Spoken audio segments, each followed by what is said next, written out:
Hi there. I created this short YouTube video to invite you to my online course on the acute abdomen. The web address is here on the screen. The course currently consists of 11 online modules covering appendicitis, diverticulitis, and other intestinal causes of acute abdominal pain. My main goal in creating these modules was to make them as interactive as possible. Interspersed between case presentations and didactic audio and video slides are actual CT cases that you can scroll through and try to make the findings. The cases are followed by questions that give you the opportunity to put your nickel down and make the diagnosis. There are also videos of me scrolling through the cases, pointing out the findings, so you can compare your interpretation with mine. There are pre- and post-test questions and interactive hotspot questions that ask you to point at the abnormality. This course was created with funds from an innovation grant from the Stanford Teaching and Mentoring Academy and has been incorporated into the medical student and resident radiology curriculum. If you are a Stanford student or a radiology resident, I'm using these online modules as preparation for an in-person on-call simulation. You will review these modules on your own time before my scheduled lectures, which aren't really lectures at all in the traditional sense. Instead of presenting material to you from a PowerPoint, we will be doing an immersive role-play experience.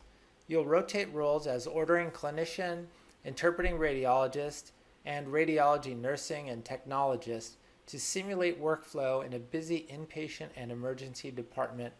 Activities include deciding what exam to order, triaging and protocoling, exam interpretation, and result communication, all to instill mastery of the online materials.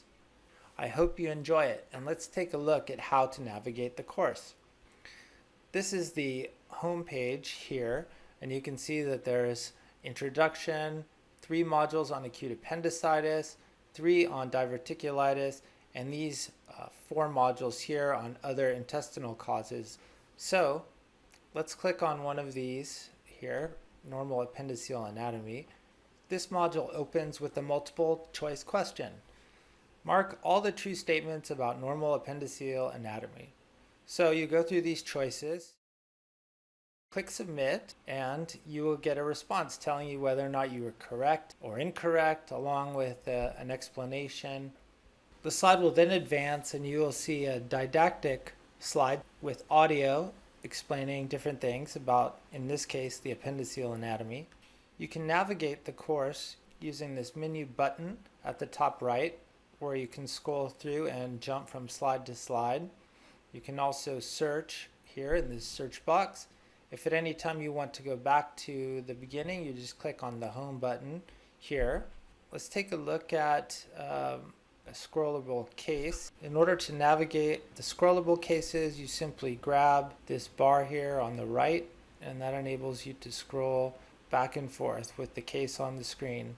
Many of the image sets are not of the entire abdomen, but rather just show the relevant areas of interest to save time. There are hotspot questions. For example, this one here says click on the ectopic appendix. So you're looking at the image and you see that there's something that looks like an appendix here in this right inguinal hernia. So you click on that, and if you click on the right spot, it'll give you a correct feedback box. And after the hotspot question, here you have a bit of an explanation whereby I discuss the appendix in the inguinal hernia. Here's a case of a 71-year-old with abdominal pain, distension, and a cold right foot. And if you grab the bar here on the right, you can scroll through the images. When you're done scrolling through, you can advance to the next slide, and you can answer this question here: which of the following are true regarding the previous case? I didn't look at it very carefully, so I can see here what are the findings that I have to choose from. So now if I want to go back here, I can click the back button. There's definitely ascites, an SMA embolus there. There is poor enhancement of the small bowel. I don't see any pneumatosis. So then I can go back to the question and click on the answers. Submit Correct. And then you'll have a video explanation. So I hope you enjoy using these modules and happy learning.